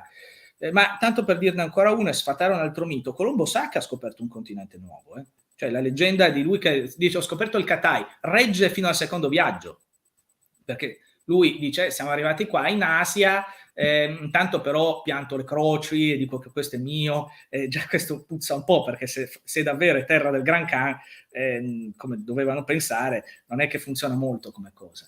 E poi cosa succede? Che Colombo al terzo viaggio inizia a dire ma a me viene qualche sospetto, perché io di questo gran prete dell'Asia non ne sento parlare, vedo gente che gira nuda, sono dunque ai margini della civiltà, non è l'Asia, che per loro è comunque un posto civile, e i nudi, quelli che girano nudi o con le pelli sono i selvaggi, e dunque non siamo in Asia. Non si pone il problema che siamo ai margini dell'Asia, perché Marco Polo nel Milione dice chiaramente che ai margini c'è il Giappone, quindi c'è il Cipango. Quello non è il Cipango, che roba è? Il Cipango ha i tetti dorati, tra l'altro, quindi è ancora più civile della stessa Kambaluk. E quindi siamo in una terra nuova, e lui si conferma questa sua tesi proprio andando alla foce del fiume Orinoco, nel terzo viaggio, si fermano per raccogliere perle, e scoprono questo fiume immenso del quale nessuno conosceva. Allora non è il Gange, non sono i fiumi che loro lo conoscono, il Gange, conoscono i grandi fiumi asiatici, basta vedere cosa dice Dante nel canto 11 del Paradiso, cita proprio che il sole come fa questi talvolta di Gange, quindi sapevano che c'era il Gange, sapevano dei grandi fiumi asiatici, anche se non sapevano il loro corso, ma li conoscevano. E questi palesemente non lo è. Da dove viene? Viene da una terra così grande che non sarebbe un continente, una terra immensa ancora da scoprire, così dice lui. Quindi non è l'Asia, se ne trova la conferma pure lui. Per cui quando si dice l'America la chiamiamo America perché è venuto fuori un tizio chiamato Amerigo Vespucci che ha battezzato l'America con il suo nome perché è quello che ha capito che un continente nuovo è una balla. Colombo già lo sapeva, molti lo avevano saputo, e poi c'è la spy story sul perché un tizio che forse non ha mai messo piede manco su una nave come Vespucci abbia potuto scrivere 4 libri di viaggio e avere il suo nome immortalato nelle carte geografiche, per cui noi chiamiamo l'America e non Colombia. Ecco, questa è un'altra bellissima storia, magari per un'altra diretta, perché è lunghissima da spiegare, non è così semplice come spesso ci viene detto, e Colombo poi ha il suo grande cruccio che viene messo da parte da tutti. Come ti dicevo, Bobadilla gli fa questa questa causa, quindi un processo, e viene delegittimato il suo potere, proprio perché è figlio di un poveraccio e palesemente non può essere viceré.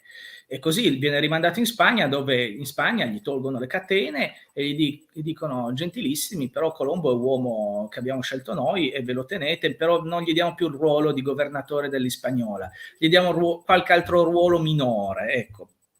Colombo se la lega al dito, ai discendenti gli danno il marchesato della Giamaica e del Veragua, cioè di Panama sostanzialmente, una rendita tra l'altro abbastanza piccola rispetto a tutta l'America.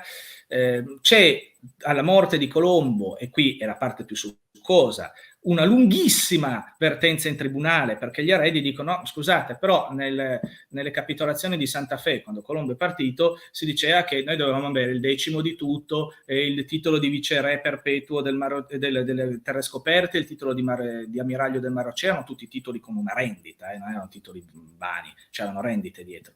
E quindi li vogliamo. E iniziano quei lunghissimi momenti di processo, ci sono deposizioni, che vanno tutti lì a cercare ma chi è Colombo, e si va a vedere l'origine di Colombo a livello genealogico. Quindi di fronte a un tribunale spagnolo si procede per un tempo lunghissimo. Figuratevi che questi processi iniziano già alla morte di Colombo, ci sono delle prime deposizioni, poi alla morte dell'ultimo erede diretto si riaprono. Siamo nel 1572, se non ricordo male, insomma in quegli anni lì, si riapre perché muore l'ultimo discendente diretto di Colombo. Lui aveva disposto nel suo testamento che la discendenza dovesse essere per via diretta maschile, quindi primogenito maschio, se non c'è il secondogenito maschio, ma sempre maschile. Molto concetto nobile, se posso, forma mentis. Infatti, lui la ragionava così. E, quindi, di nuovo, altro indice che aveva quella forma mentis, no? Allora, se si esaurisce, un po' come fosse la legge salica, che cosa succede? Diventa un problema, perché lui non ha disposto delle clausole. Il parente più prossimo, perché è un po' come la legge salica, quindi si deve ricercare il parente maschio più vicino. Si apre la questione sulla successione del maggiorasco di Colombo. Chi viene trovato come parente più vicino? Ne arrivano dalla Spagna, ovviamente, gente che dice: sì, io sono figlio del parente del figlio di Fernando, la discendenza di Fernando, la discendenza di Diego, i figli di Colombo, però sempre poi per via femminile. Arrivano 2 dall'Italia. Bernardo Colombo di Cogoleto, per cui la storia dei Colombo di Cogoleto, e un tizio che si chiama Baldassarre Colombo di Cuccaro. Cuccaro, non l'ho detto prima, si trova in provincia di Alessandria, più o meno equidistante tra Casale, Asti e Alessandria, ecco, quel posto lì. E il fatto è che Bernardo Colombo di Cogoleto e Baldassarre sono lontani parenti, quindi stessa dinastia, però Bernardo viene foraggiato dalla Repubblica di Genova per apportare l'eredità a Genova, scoprono che ha taroccato delle carte, quindi lo mettono da parte, si crea un gelo diplomatico tra le due nazioni, che già non si sopportavano per la questione della battaglia di Lepanto. Se ricordate la storia di Doria, che alla battaglia di Lepanto viene accusato di aver fatto marcia indietro per salvare le sue galere, quindi questa cosa non era piaciuta molto agli spagnoli, e si continua con questo gelo diplomatico fino ad arrivare alla questione che Bernardo ce lo siamo fatto fuori, ma Baldassarre c'ha le carte giuste, c'ha non solo gli alberi genealogici che posso avermeli chiesto a un tizio di disegnarmeli, un falsario, ma anche le deposizioni giurate, e ne porta una quarantina, interessantissime, perché sono deposizioni giurate di tutte le figure che hanno partecipato lontanamente alla storia dinastica della famiglia Colombo di Cuccaro e che hanno conosciuto o in linea proprio familiare oppure per sentito dire in famiglia di Cristoforo Colombo e del padre Domenico, perché sempre Domenico si chiama il padre di Colombo, di questa famiglia. Il risultato si dice, sì, si diceva che qua c'era Cristoforo Colombo da giovane, qua c'era il padre Domenico, qui ha fatto così, qui è andato, e tirano fuori anche delle figure interessanti. Qua c'era la casa del suo parente, quello che era sul mare, e effettivamente poi si scopre che questo è vero. E tutte queste deposizioni si può dire, beh, ma le hanno pagate, in fondo possono anche averle pagate, ma corrompere tutta questa gente vuol dire tirare fuori dei soldi, perché all'epoca le testimonianze false, secondo le leggi marchionali del Monferrato, implicavano la marchiatura a fuoco del falsario, di colui che deponeva il falso. Quindi veniva proprio marchiato a fronte, come ho deposto il falso. Io non avrei rischiato. E d'altronde si diceva non ci sono deposizioni false, anche perché per corrompere tutta questa gente serve una quantità di denaro che i Colombo di Cuccaro non hanno, perché erano abbastanza allo stretto dal punto di vista dei tesori familiari. E questo lo dice lo stesso Fernando, perché dice che la sua famiglia era diventata povera o quasi, entrata in una condizione di semimiseria per le tribolazioni dovute alle guerre di Lombardia. Cosa verissima se guardiamo la storia della famiglia Colombo di Cuccaro, che in effetti prima era potente ed era anche molto vicina ai marchesi di Monferrato, e Monferrato era uno stato di assoluta importanza nell'Italia settentrionale di allora. Oggi noi non ce ne ricordiamo più perché semplifichiamo, cioè le signorie, i visconti, i Savoia, i Medici, Monferrato se le dimenticano perché se lo sono mangiato nel corso della storia, ma fino alla seconda metà del 400 aveva un'importanza notevole come paese. Ebbene, hanno avuto di queste difficoltà, addirittura sono dovuti andare in esilio per un certo periodo a Venezia, e cosa singolare perché è proprio negli anni in cui potrebbe essere nato Colombo, quindi potrebbe essere nato a Venezia e preghiamo tutti quanti. Colombo veneziano.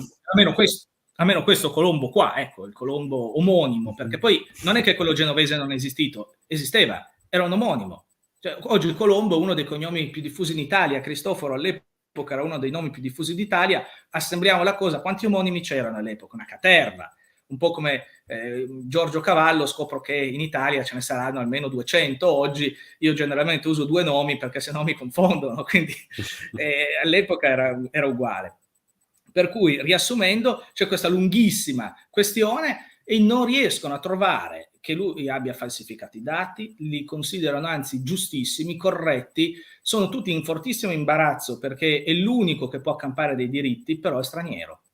E nonostante il figlio Mario abbia sposato una principessa spagnola, nonostante si siano accasati in Spagna, nonostante tutto, non riescono proprio a dargli l'eredità di Colombo, per cui gli dicono: senti, facciamo così, noi ti restituiamo i soldi che ci hai messo, equivalente attuale di circa 2 milioni di euro, ti togli dalle scatole, perché tanto qua se no non combini niente. Si toglie dalle scatole e magicamente immediatamente dopo c'è la sentenza del Tribunale delle Indie che assegna l'eredità ai colon de Portugal, e però nelle note dice sì, ma la famiglia è quella dei Colombo di Cuccaro. E così si ottiene anche questo legame molto forte. Pedro Nuño, colono in Portogallo, nell'inizio del 600, quando viene praticamente tolto il marchesato di Giamaica perché passa agli inglesi. Allora, mentre lui torna in Spagna a perorare la causa, di dire però datemi un altro feudo, dai, su. A Colombo volevate dare un feudo in Spagna, no? Volevate dargli una piccola rendita in Spagna, datela anche a me. Allora, mentre c'è questo problema, fa una visita in Monferrato, va a Cuccaro e parla con i discendenti di quel periodo della famiglia dei Colombo di Cuccaro, scoprono che hanno documenti che proprio combaciano e si riscoprono parenti che prima non si erano incontrati in Italia. Non solo si riscoprono parenti, ma lui stesso lo scrive all'imperatore e sostiene ancora questa causa di parentela. E infine, ancora oggi, se voi andate a Cuccaro Monferrato, c'è un museo colombiano, cosa abbastanza singolare, tenuto conto che Genova ha la casa natale di Cristoforo Colombo, ma è settecentesca, quindi è un falso. Però se voi andate a Cuccaro Monferrato c'è un museo piccolino con 4 documenti che però riassumono un po' questa vicenda annosa delle questioni colombiane, inaugurato dalla famiglia di Anunciada Colón de Carvajal, cioè dei discendenti spagnoli odierni, che da quello che mi dicono riconoscono la bontà di questa tesi. Quindi, se noi lo esaminiamo dal punto di vista aristocratico, Colombo regge. Cioè, è quello, non ci sono, non se ne esce. È vero che poi c'è anche chi dice sì, ma nel diario di bordo lui annota nelle prime pagine che è stato reso nobile dal re di Spagna al quale deve gratitudine, e certo perché gli ha riconosciuto la nobiltà italiana, mettiamola così, in Spagna mica era un passaporto, Sta anche voluto. finanziando la sua Certo, campagna. ecco. E quindi se noi vediamo chi l'ha finanziato, c'è anche tutto l'interessante lavoro di chi ha pagato, banchieri genovesi e anche il Papa. E quindi cioè, non è che tirano fuori soldi a caso. Se oggi vado a chiedere un mutuo, non è che me lo danno senza garanzie. Allora loro avevano le garanzie. Perché? Perché evidentemente sapevano, era un uomo di fiducia, non era il primo scemo, un lanaiolo a caso al quale far piovere i soldi come fosse una startup innovativa. C'era insomma in Colombo un qualcosa che per mistero, perché a questo punto diventa proprio un mistero, ma perché Colombo non scrive delle sue origini? Perché lo stesso Fernando non lo sa o dice di non saperlo e deve fare una ricerca in Italia? Qual è il trucco? C'è un mistero dietro che nessuno voleva svelare? Perché gli creano il Colombo popolano? Non lo sappiamo, non possiamo sapere tutto, però in definitiva, da qui a dire che era di origine ebraica, perché ogni tanto ci infila delle parole così, e perché è vissuto in Spagna, direi che è molto strana come cosa.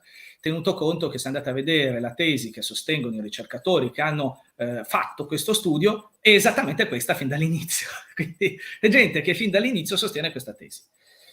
Io penso a questo punto per screditare la figura di Colombo. Poi, ovviamente, nessuno ha la verità in tasca, può essere che anche questa sia una verità, benché io non sia uno scientista, quindi per me la scienza su queste cose può avere delle sue verità, ma spesso e volentieri non ci azzecca nelle cose storiche. Vediamo come è successo con la Sindone, dove poi i lavori di ricerca mica si sono esauriti con l'esame a radiocarbonio del 1988, sono ancora qua che vanno avanti e continuano a tirare fuori soluzioni diverse.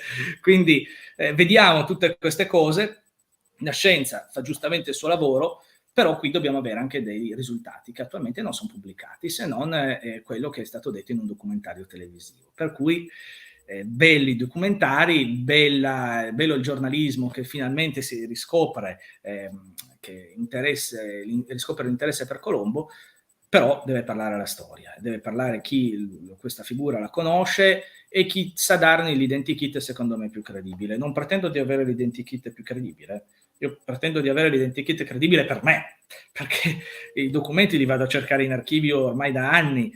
Molte delle figure, ad esempio, intervenute nel processo che ho citato adesso di fine 500, le ho trovate direttamente in archivio, sono andato a vedere chi sono, ho gli estremi anagrafici di alcuni di loro, quindi esistono, non sono figure, non sono fantasmi.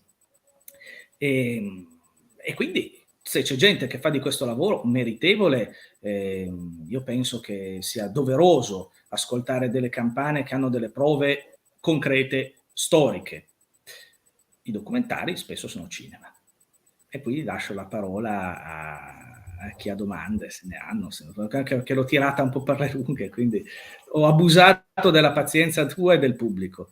Ma guarda, nessuna pazienza, è stato veramente un piacere, sono veramente ammirato da questa complessità che da ignorante, cioè che non conoscevo tutto questo mondo, veramente con questa live dal mio punto di vista abbiamo aperto un vaso di Pandora, cioè mai avrei pensato tutto questo e queste implicazioni. Mi ha colpito molto questo fatto della velocità di come hai portato la Chiesa a diviso le varie scoperte, appunto mette il dubbio, si sapeva qualcosa e forse proprio l'idea che questi sono andati, hanno scoperto questo continente così a caso, effettivamente è un po' troppo leggera, ecco, quindi molto interessante, lascia molte... Poi, ti dico, l'emozione, l'ho visto direttamente il documento Vaticano nel registro, mi sembra sia 777 in archivio apostolico, dove proprio c'è la bolla di Alessandro VI. nel quale c'è scritto che Colombo, e adesso lo cito in maniera imperfetta, perché è proprio un riferimento di Colombo nostro amato figlio, una cosa del genere. E questo ha fatto aprire addirittura altre osservazioni sul fatto che potrebbe essere un figlio illegittimo del Papa. Qualcuno ipotizzava il figlio illegittimo di Innocenzo VIII. Questa è l'ipotesi di Ruggero Marino, ad esempio, che è un giornalista, un appassionato di Cristoforo Colombo, un storico che ho anche letto molti dei suoi libri, appassionanti e pieni di spunti di riflessione. Ci sono questi spunti che, perché no, potrebbe anche essere, per tanti aspetti, però il fatto è che poi dovrebbe avere di quell'origine lì, però noi abbiamo invece l'origine chiara ed evidente nel mondo culturale della Liguria, e in un mondo nobiliare di antica cavalleria. Ecco, io infatti lo chiamavo Colombo in uno dei miei libri l'ultimo cavaliere, crociato, perché poi porta la croce e si comporta da cavaliere crociato. Basta, facciamo parlare il pubblico se ci sono domande, se no mi fai Va bene, parlare. intanto che aspetto qualche domanda, comunque in descrizione a questo video trovate ovviamente il riferimento al canale di Giorgio, i suoi video, video che, come sono anche molto contento di aver fatto questa live, che ti ho conosciuto con i video che hai fatto con Domus Orbica, i tuoi video sulla rivoluzione francese, sulla Vandea, e in futuro mi piacerebbe anche organizzare un'altra live di questi temi dove per mio personale interesse ho studiato e mi piace il tuo modo molto critico, quindi saranno proprio live molto interessanti. Questa live onestamente sono stato un po' passivo perché è un argomento che oggettivamente non conosco. Invece mi piacerebbe invitarti in futuro per approfondire meglio. Disponibilissimo. Beh, ti ringrazio. Quando si parla di cose che so, perché poi cose non le so, ma 4 cose che posso sapere le metto a disposizione di tutti. Bene, trovate anche una piccola bibliografia per approfondire questi argomenti, renderli vivi, trovate anche appunto i lavori di Giorgio. Allora, forse abbiamo una prima domanda di Sergio. Ad esempio in Vaticano. Possibilissimo. Io vi dico che ho iniziato fortunatamente questa ricerca in Vaticano, con le disponibilità di tempo assai scarse che ho, quindi posso ogni tanto qualche rimasuglio di tempo, e ovviamente secondo me c'è molto da trovare negli archivi. Io mi sono inizialmente concentrato negli archivi dimenticati, dove tra l'altro penso ci siano verità piccole e grandi della storia non inventi, tradotto gli archivi comunali dei comuni d'Italia o gli archivi diocesani. Il problema grosso nel mio caso è che, non essendoci dei registri anagrafici, perché ripeto sempre dell'opera del Concilio di Trento, io non posso risalire così indietro. Spesso gli archivi dei comuni sono in condizioni non ottimali, non sono inventariati, più facilità si ha nelle diocesi, devi avere una pazienza infinita. Personalmente lo trovo molto divertente e stimolante, quindi mi piace farlo, sempre nei ritagli di tempo perché uno ha anche altri lavori da fare, però queste sono delle ricerche che chiunque può fare se ha un po' di conoscenza di paleografia e tanta pazienza da metterci, perché poi trovi delle cose bellissime. Ovviamente più si sale di livello, più le cose diventano interessanti. Io non troverò mai niente, perché ovviamente non l'hanno trovato prima di me, non lo troverò io, lo so, però la bellezza di poter dire che sono andato a vedermi i documenti, anche se magari in questo caso in CD-ROM, scannerizzati, però accessibili, e visti, e dire che le cose stanno così perché l'ho toccata con mano, mi permette di dire che non parlo a vuoto, cioè non ho letto un libro riferito da altri, della cui onestà non metto dubbi, ma che magari hanno sbagliato anche solo una lettera nel riportarlo, però me lo sono andato a vedere di mia sponte, e posso aver avuto delle idee nuove. Ad esempio, io sto seguendo in questo periodo un filone che è quello dei marinai della spedizione di Colombo, Perché ci sono due marinai fantasma nella storia. Guardate quanti fantasmi che ci sono, due marinai fantasma, uno di Vignale Monferrato, l'altro di Fubine. Se c'è qualcuno di origine alessandrina, della provincia di Alessandria, sobbalzerà nel sapere che ci sono due marinai che sono effettivamente di quell'origine lì. Uno si chiama Michele Balestrero, di Fubine, l'altro, secondo Cornaglia o Cornacchia, a seconda di come voi, o Cornalia, perché la liquida in Piemonte ha tutta una sua grafia, un suo modo di esprimersi nei documenti, che è di origine di Vignale Monferrato. Ho fatto tutta una bella ricerca su queste figure, vi posso dire ad esempio che i Cornalia, Cornacchia, Cornali, quello che vogliamo noi, erano una famiglia che faceva parte di un consorzio nobiliare che governava Vignale Monferrato, insieme ad altri borghi, perché poi queste famiglie governavano borghi a pezzi, un pezzo era dei Colombo, un pezzo dei Cornacchia, un pezzo del qui, un pezzo e perché era un modo per evitare che loro prendessero troppo potere in un comune soltanto. È interessante questa figura perché erano ovviamente imparentati coi Colombo. E questo è un marinaio, figura tra i marinai di Colombo. Quindi, come resta? Che poi questo parte e tra l'altro parte con lui come uno dei migliori amici insieme all'altro Balestrero di Fubine, e sono tra i migliori amici. Se voi andate a vedere nella Treccani, il Balestrero ve lo danno come spagnolo. Perché? Perché Balestrero, la desinenza ero è tipica dei cognomi piemontesi, ma Balestrer è anche un cognome spagnolo, quindi c'è sempre questa commistione e non ne esci vivo da questa questione qua. E però noi abbiamo una discreta sicurezza sulla origine di queste figure, tanto per intenderci le famiglie esistono.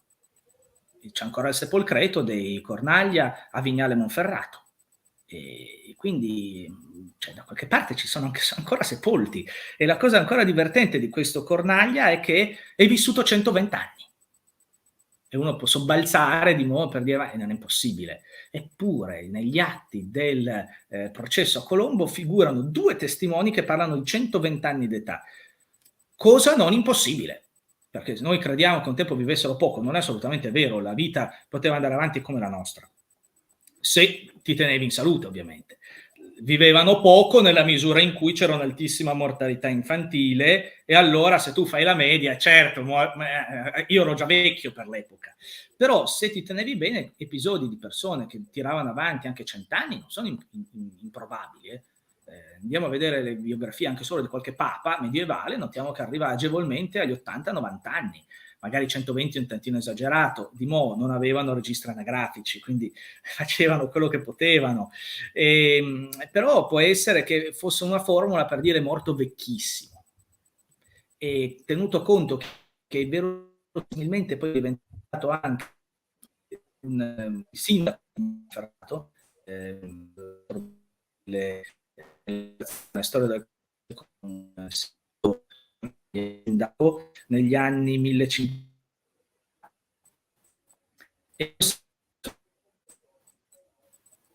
quindi chissà quanta altra roba c'è negli archivi. Va bene. Giorgio, ci senti? Ti sei bloccato, mi sa? Sì, ti sento, ti sento. Ah, ok, ci sento. No, ti sento. Ti vedevo l'immagine bloccata. Va bene, io ovviamente vi invito appunto a seguire il canale di Giorgio, seguire anche il canale dell'amico Michele, soprattutto, come abbiamo visto anche in questa live, se volete entrare dentro la complessità, cercare di scalfire un po' la verità, seguite la storiografia, quindi seguite la bibliografia indicata, seguite i lavori di Giorgio, ma anche di altri, ovviamente, altri autori, per farsi un quadro sempre più complesso. Come avete visto, molto spesso chi fa divulgazione ovviamente tende sempre da una certa tendenza, quindi appunto il mio invito è entrare sempre nella complessità, e non si può fare, che a mio avviso, parlando di storia, entrare dentro il dibattito storiografico. Se poi qualcuno vuole contribuire a fare ricerca, siamo tutti contentissimi. Perché, io personalmente ho la colombite, quindi una malattia molto grave, ti porta a ragionare di notte sulle origini di Colombo. E se qualcuno vuole condividere questa malattia, facciamo un WhatsApp, così almeno di notte possiamo contattarci tra di noi. Va bene. Bene. Ti ringrazio, grazie per questa Se non ci sono live. domande. Sono stato veramente onorato, grazie di essere passato in questo canale. Mi auguro presto di ritrovarti e di altri argomenti così interessanti, poter entrare nella complessità dei fatti della storia, che è sempre veramente molto affascinante. Bene, io ringrazio te per aver ospitato questa mia chiacchierata, spero non pedante, spero di non aver annoiato il pubblico e ci rivedremo presto, che dire, spero. Buonasera a tutti e a presto. A presto, buona serata e buonanotte.